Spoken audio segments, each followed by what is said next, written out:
What is good, people? Welcome back to another video. Now in today's video we're going to be cracking on with the Mark II. Of course, it has now been a couple of weeks since Ultimate Dubs and we have had some time to gather our thoughts, have a sleep, eat some food and just collect ourselves, because it's been a lot of intense work with the car. But now we've got all the interior back together and the car is running and driving, we can get onto some good stuff. And I want to say a massive thank you to everybody who stopped by, gave compliments to the car, gave me a really nice conversation. Despite the weather being, well, British and terrible, it was a very good show. So if you guys enjoyed these videos, give it a like and subscribe, and let's crack on, shall we?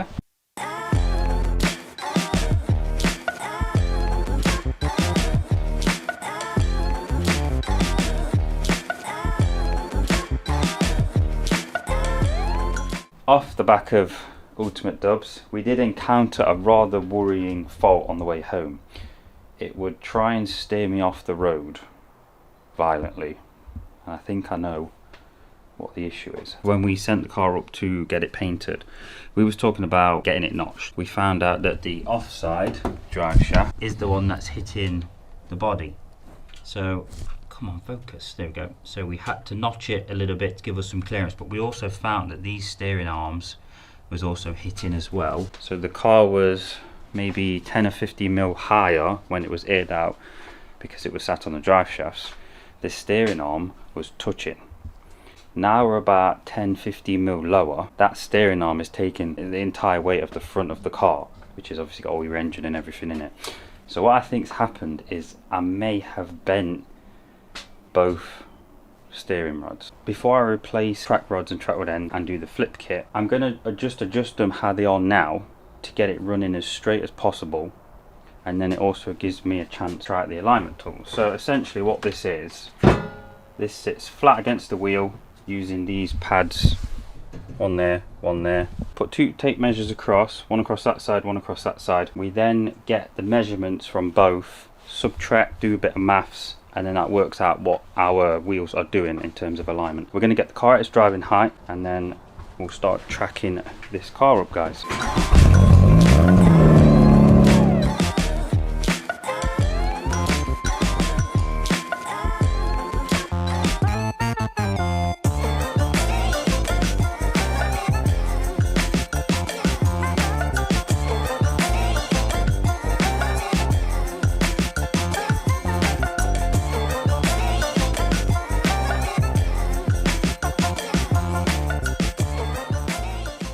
The front tape measure we have 173.3 and the back one is 173.7, which means it will be towing in by 4 minutes as well.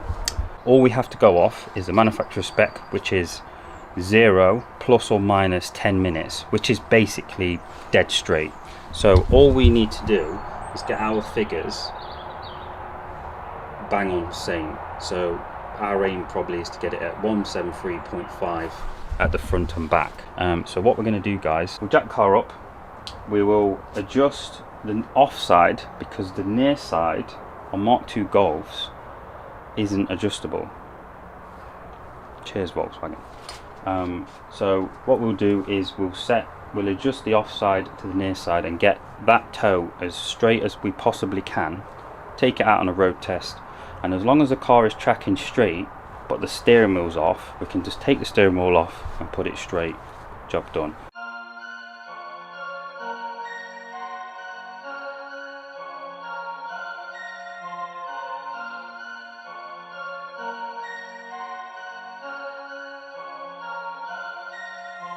Before the adjustment, both wheels were towing in by 4mm in total tow. We needed to get to 0 mil plus or minus 10 minutes. I could only get a couple of turns on the track rod before it seized, but at least it was better than before.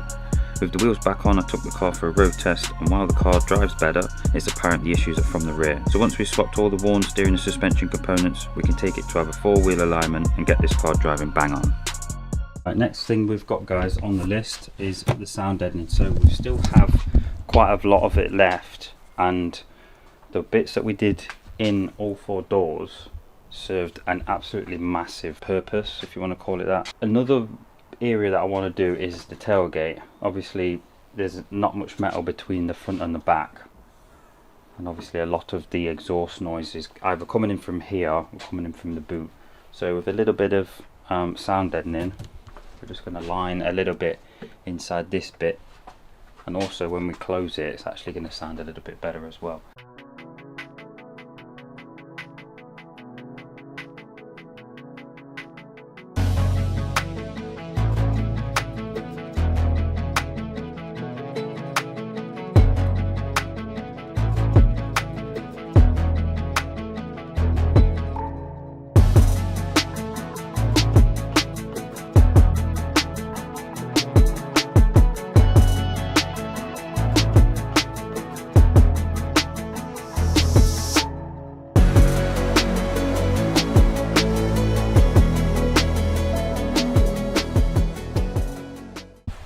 So one of the things we're going to be working on today is the rear boot latch. So as you will have known, if you haven't, we have had the tailgate smoothed. So here there would sit this thing. So this would sit where that is, that's where the boot lock is. You press that button, it pushes a rod in, releases the latch, and then you can open the boot. Obviously we have smoothed it so it has no function at the minute, so we can't open the boot unless we use this cable tie. So I've ordered a solenoid kit, which is missing, there we go, which is just here. So what this is going to do is either pull or push a rod, which is going to release this latch, and we have working boot popper. I have had some ideas to utilize the rear wiper, but we just need to establish if there is power coming out of that or if there's not. We're just going to have a little play around, see if we can get it to work.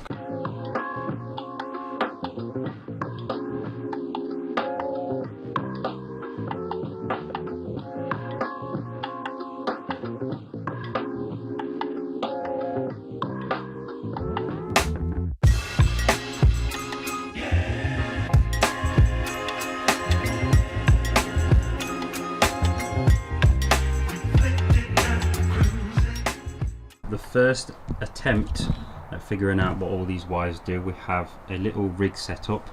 So I believe we've gone off the brown and the green wire, and then we've gone to each side of the solenoid. We're going to operate the wiper, see if we can get it to make a noise. If it does, it's a great success. First try, we've established what we need to do. You can see that that solenoid was pulling in. Looking up here, that is exactly what we want this solenoid to do. So that's going to be pulling in, which if it's attached to this rod, my cable tie is releasing it just there. So what we need to do now is essentially wire everything up as it should be. I'm probably going to cut this connector off because we're never going to use the rear wiper again, and then try and find a way to mount this. Many minutes later. Bracket for the solenoid has been made and sort of bent in place. That's pretty solid. The actual paddle itself was a lot longer, so I just kind of measured where I wanted to bend it, and then I ended up chopping a bit off, this much to be precise. Obviously bent it around so it hooks into the solenoid. All of the wiring has now been routed up to the plugs just in there. So if I have done everything correct, it should work.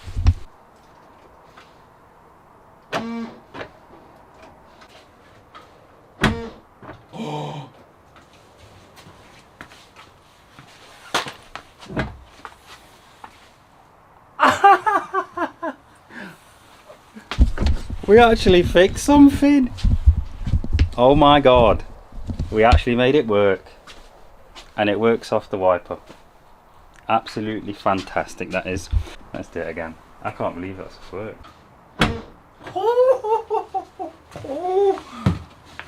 Oh my gosh, I cannot believe I just got that to work. The solenoid was $4.99.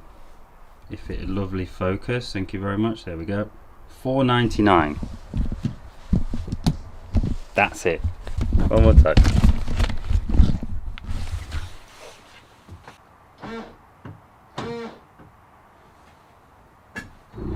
work? Yeah. No, it didn't.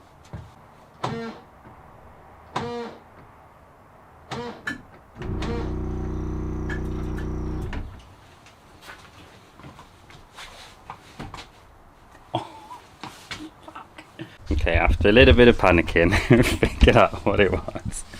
So, obviously because I've only got it mounted in one position, the weight of the rod and the solenoid is kind of made it twist and pivot. So it's not pulling, it's kind of stuck. So I just need to figure out a way to mount it from the back. Front mount is secured here, nowhere that moving, and then the rear mount I've just made a little hole which will be covered up by this trim anyway, so you won't really see it, but that it ain't going anywhere. Oh yes. There is one component I completely forgot about when we got the car back from paint, and that is the eyebrow. So I ended up buying a grill just because of this eyebrow, and when I was kind of tidying up some bits I realised I had this. So what we're going to do, guys, whether it fits or not today, we're going to be test fitting it, seeing what it looks like, and then if we need to make any modifications or anything like that, we'll do it. So let's see what it looks like.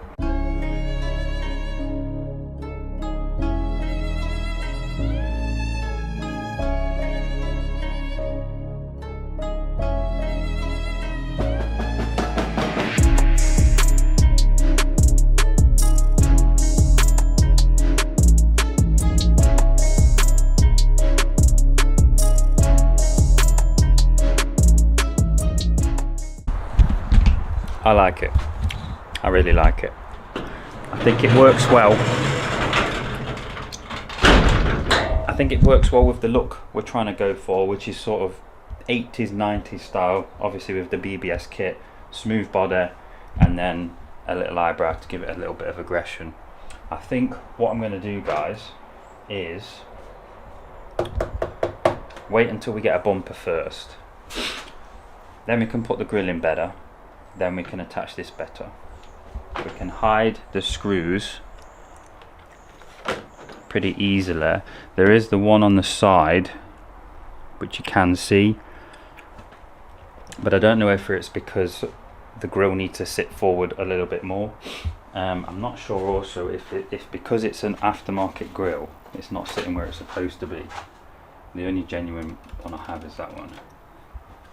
So it might be worth taking that one off, test fitting that at some point, just to see where the grill sits. I've just had a little play back and forth. I've managed to push the slam panel forward, which is going to make the top clips sit further in, and that seemed to have helped. But yeah, let me know what you guys think. I think that looks really good. I'll put a picture in of my old Mk2 and show you why I ended up buying this, because I think they just look beautiful on Mk2s. Also been toying with the idea of colour coding the top section and then this bottom piece there just under this line, keeping this bit black. I've seen a few cars with it and it can work, but I don't know. I think I just need to get this grille, I just need to get the grille to sit a bit better, because you can see there, look how close that bumper is. It's actually pushing up.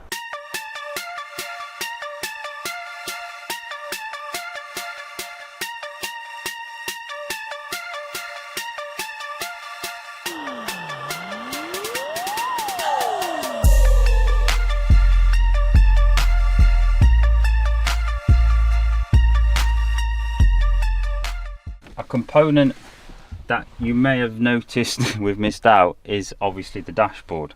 I didn't have enough time to get it all glued on. I had to remove it, and when I've removed it I'm going to want to do the heater flaps and heater matrix at the same time, so I really didn't have any time to spare doing the dashboard. We have got the cover already stitched just up there. So what we're going to do, because we've been speaking to a few people at the shows and some people think to leave it how it is and leave it black. However, the cover is already stitched, so it won't really harm if I just put it over and just kind of see what it looked like.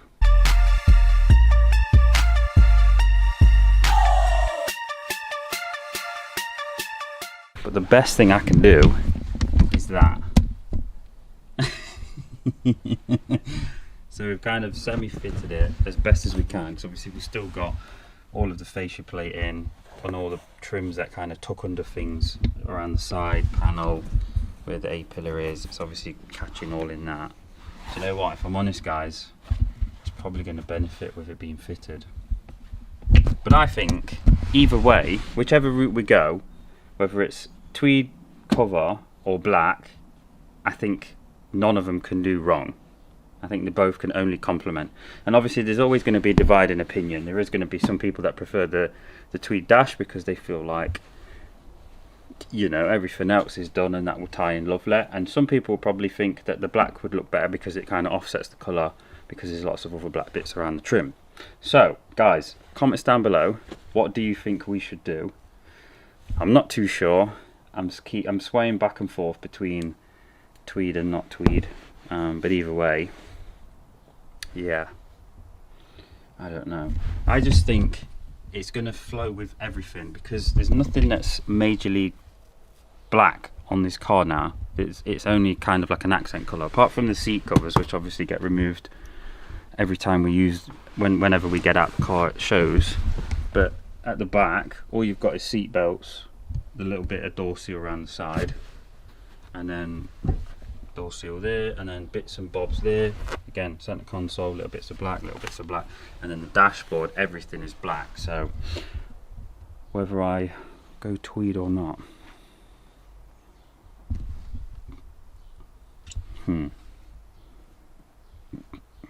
this is the hardest bit of building cars, is deciding something, because you can have it fitted and you're like, oh, I don't know if that's going to work or not. I don't know. I think deep down I know I've got to put the dash on. It just looks, it's just going to set the interior off, guys. I guess there's just a part of me that we've spent so much time last minute, like breaking myself, knees, arms, no sleep, not eating right. It's kind of made me not want to do more work for myself. But I guess I've got no rush to get this done. I just want to make sure the interior will be completed in a way that I'm proud of it and I don't feel like I need to redo it. And I think right now, as it sits, I am. So if we do put the dash on and I'm happy with it, I don't think it's going to look, it's not going to look awful. I think it's going to look really good. Obviously, when material isn't hanging everywhere and it's all tucked in properly and stitched and whatnot, I think it's going to look really good. We're going to have to wrap it, aren't we? Fair enough. Now we've done all of the interior, apart from the dashboard and the steering wheel, we can now focus on getting the car running and driving better than it was. In fact, we've got it running better because we've had the carb rebuilt, which has now made the car drive a lot better. The fault doesn't have seemed to have come back, so I'm sure the guys at the garage have fixed it, so that's great news. The next thing would be to sort out the air suspension, because we do have a fault, guys. I want to talk to you a little bit about it. When I have it set on my ride height, it's at roughly 45 psi front, and then it's about 35 psi on the back. Sometimes the rear doesn't inflate much, not to 35 psi, and I know that because sometimes it goes to the right ride height, sometimes it doesn't. No clue what that possibly be. I have calibrated the system twice now, and it seems to have still come back. So if you guys let me know in the comments down below if you've got any experience with airlift stuff, let me know. This is a used kit, so it's not like I can send it back for warranty reasons or anything like that. Next video we have a huge update, and going forward with the Golf, we're going to be trying to get the alignment done, four-wheel alignment, getting all the suspension, steering and suspension components replaced so the car drives perfect. We need to get the dashboard done, do the steering wheel, and then we need to work with the boot build. I need some ideas with that, guys, so if you want to let me know in the comments down below, or message my Instagram, again in the link in the description, I could do with some inspiration. I don't know what to do so far. I don't want it to be a look at me boot build. I just want it to be a clean boot build where things are kind of hidden out of the way, but it looks nice at the same time. Whether we have this colour tweed flow into the boot and have the entire boot lined in the grey stuff, and then use the tartan section to kind of cover the tank, I'm not sure yet, but either way, that is something we need to do at some point. We also need to get the sound deadening on, just so it kind of masks some of that noise in the boot when the compressor is running. But these are all little bits that I can update you guys on later on. I'm just glad we have got the boot popper sorted.